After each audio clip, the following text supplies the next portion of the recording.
This Torah class is brought to you by TorahAnytime.com. Okay, good morning, everyone. Shalom Aleichem, Bruchim Abam. I know it's a very busy day.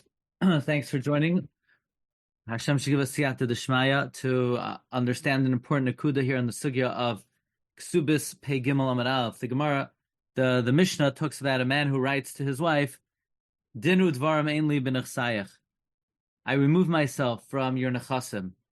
So the question is, what exactly that accomplishes? Is it effective? Could a man remove himself from the nechasim of his wife if he wants to say, I don't have rights to your purest, I don't have the right to block your sale, I don't have the right to inherit you?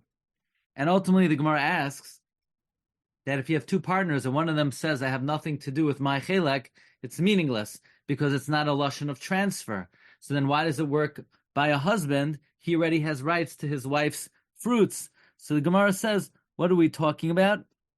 We're talking about if he wrote it to her when she was an arusa, like Rav Kahana said, that nachla habal adam makom acher, a person could be masna because it's only midrabanan, and it's before. You could preempt a drabanan.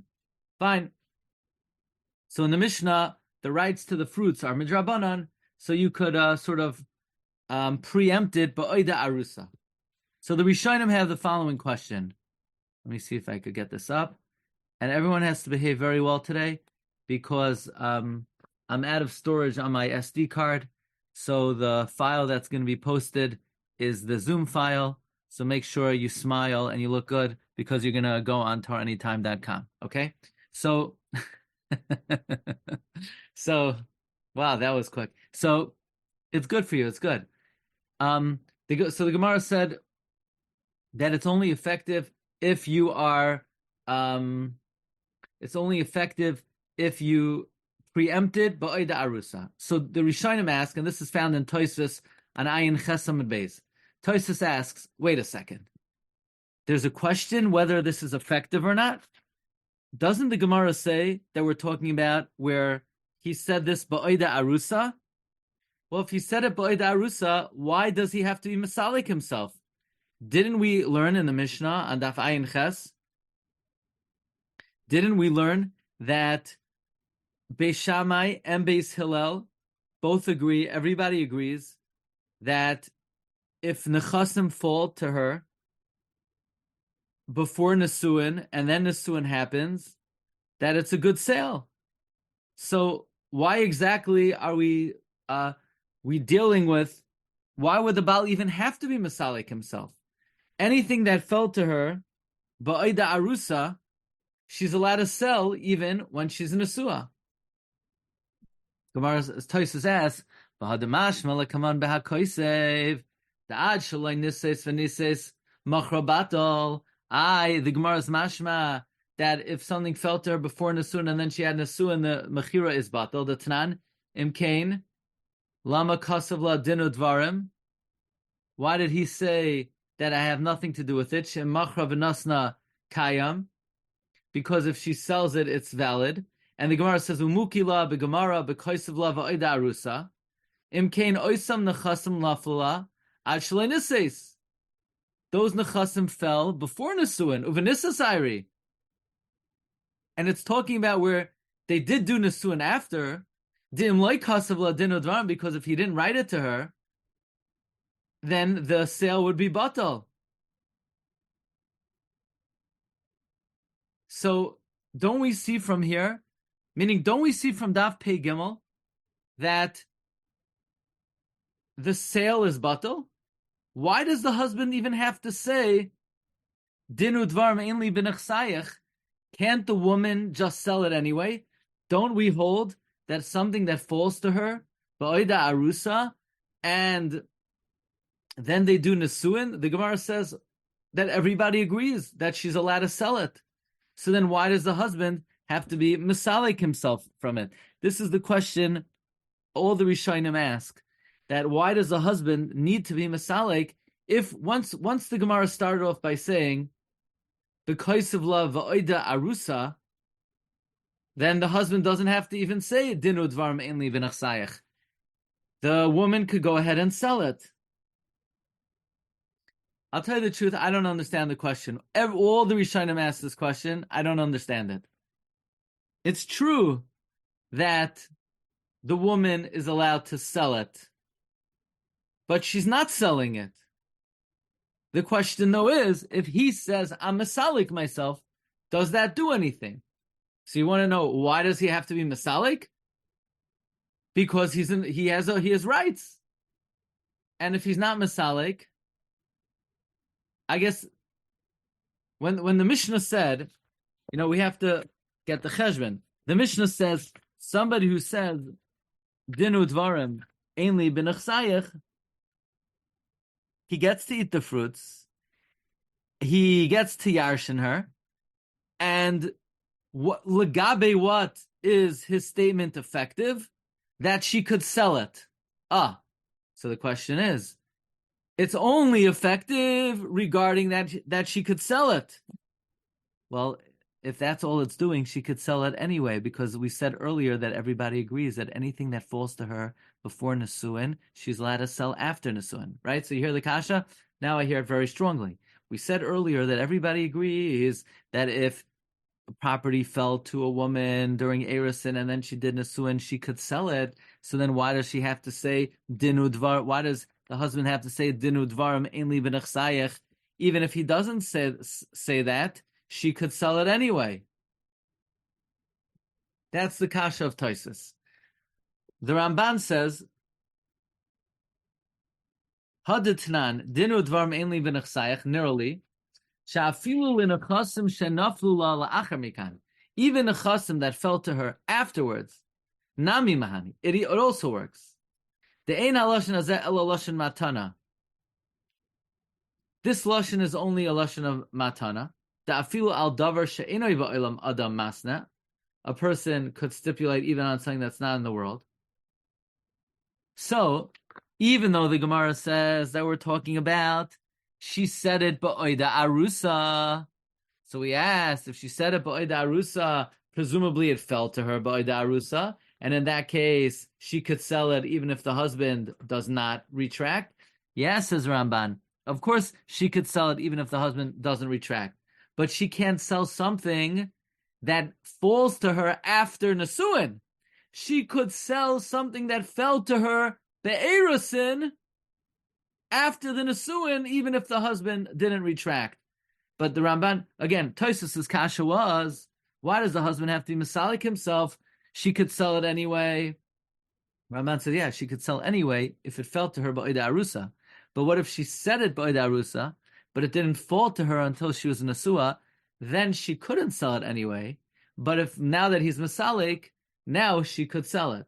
Teda, says Ramban, Dahanachasim sheyesh kishi arusa. Anything she has when she's an arusa, afal pisha nisis, even though she did Nesuin and machra v'nasna, kayam kechala nashim shaba'olam. Like all women, if we saw Mishnah, according to the Svaras of the Mishnah, she kaidem shechazur shehi kaidem, that she comes first. Shehi lefi Svaras Mishnah shehi kaidem shechazur abesinim and nimnu shemachra batel, before they retracted and they said the sale is batel. Imkein lama kasav la dinu dvarim einli b'nechsayich al karchenu lesalik atzmai minachasim shenafula. So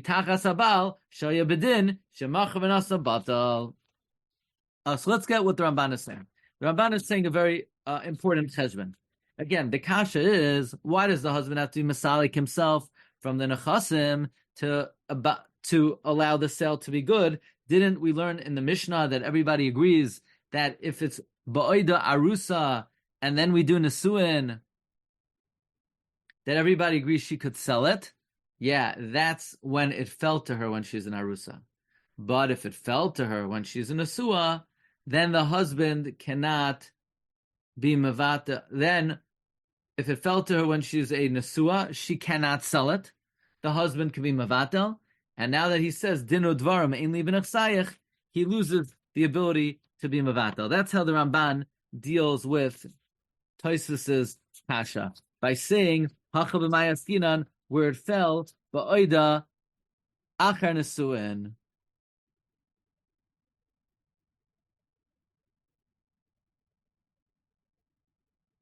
Okay?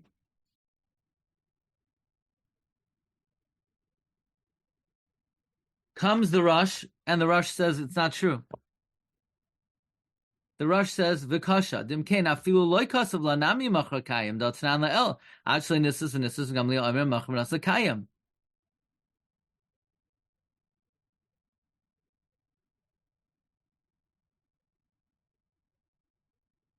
So the Rosh wants to say that the Mishnah is going like the Tanoim, that you could be masalik yourself from something that's loy bala olam.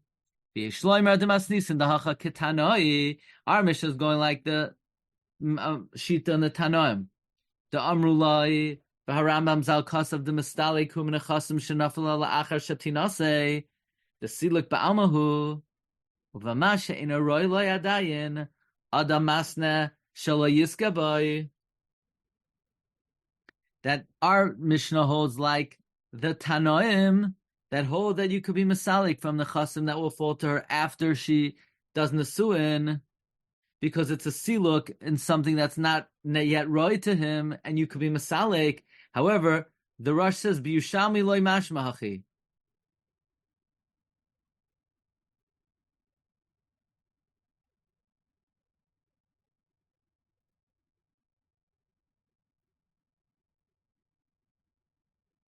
The Rosh says that the Yushalmi implies, the Rosh wants to say that maybe you could be masalik yourself from something that will fall later. However, the Yushalmi is not mashma this way. The Garsinan Hasam Amar Rab Yirmiyah Bo Kamed Rab Zera Kasav La Din Udvaram Ainli Benachsayach V'naflu La La'achar Mikan Mahu. What would the halacha be if it fell to her after? V'yesha the masal davar she'ena b'rshusai, and a person could be masal on something that's not in his rishus. V'loy dami l'koisiv la v'oida arusa. It's not similar to if you write while she's still in arusa, because when a man says to a woman who has nechasim when she's in arusa, it's already in the woman's hand. So maybe then the husband could be masalik himself for a later time for nesuin. But if it didn't yet fall to him, in other words, for him to say, ba'oida arusa, I'm masalik myself from something that falls to you after nesuin, we don't know that you could do this.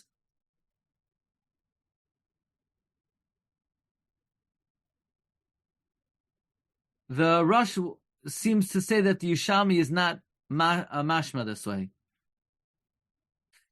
Meaning the Rosh disagrees with the Ramban. The Ramban says, to answer Tosfos' question, why does he have to be masalik himself?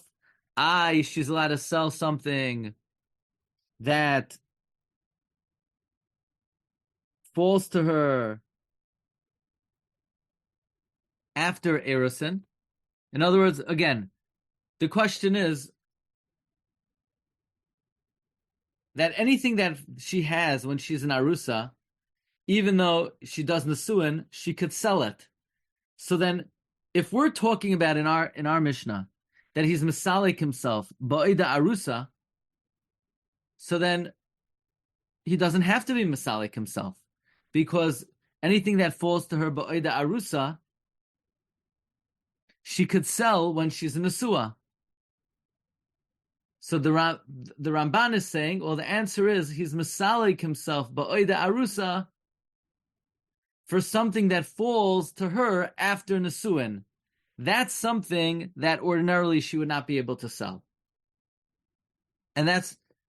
But the Rosh feels that the Yushalmi is mashma. You cannot be masalik yourself from something like that. You can't be masalik yourself from something that doesn't exist. In the Ramban, to answer the question of why the husband needs to be masalik himself, can she sell it anyway? So to that, the Ramban says, well, she could sell anyway what falls to her ba'ida arusa after the nesuin, but she can't sell anyway what falls to her after the nesuin. And the Rosh asks on that, well, if she can't sell it anyway, he can't be misalik from that because it doesn't exist in the world. So what exactly is this machlokes between the Rosh and the Ramban? Can a man be misalik himself from something that's not yet in the world while she's in Arusa? Could he be misalik himself from something that will falter when she's in Asua?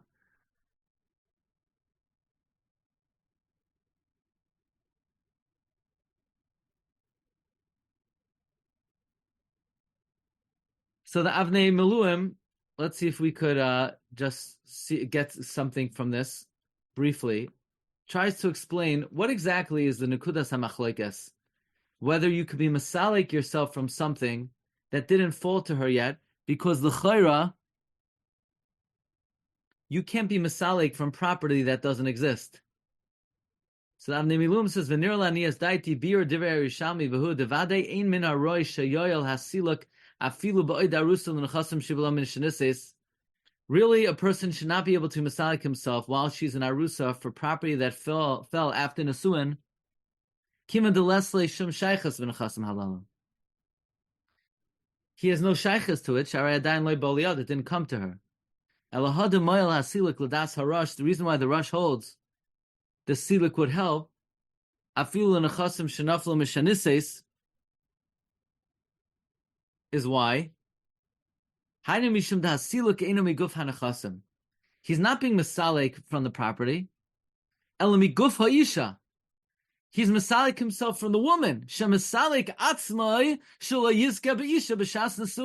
He's removing himself from the woman, not to be zoicha in the woman at the time of the nesuin for the mechira that she sells, and to the peiros, and to the Yerusha.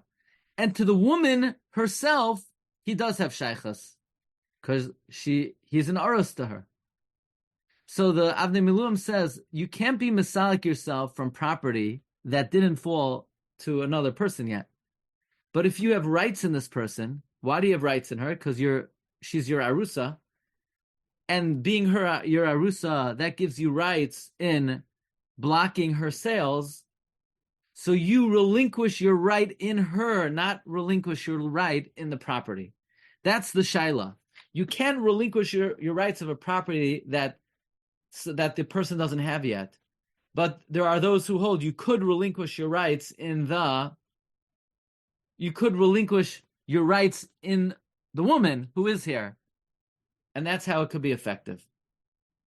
So again, bottom line is, all the Rishonim ask, if it's Naflula ba'oida, if he said it ba'oida arusa, then why does he have to say anything? We learned earlier on Ayin Ches that anything that falls to her ba'oida arusa, she could sell even after nesuin. And the Rishonim say, oh, here we're talking about it fell after nesuin. And that's why he would have to be masalik himself, because that's not something she could sell. But the question is, how can he be masalik himself? She doesn't own it yet. The answer is, he's not masalik from the nechasim, he's masalik from the rights he has in her. Friends, have a great day. Bracha v'hatzlacha. Kol tov, everyone. Kol tov.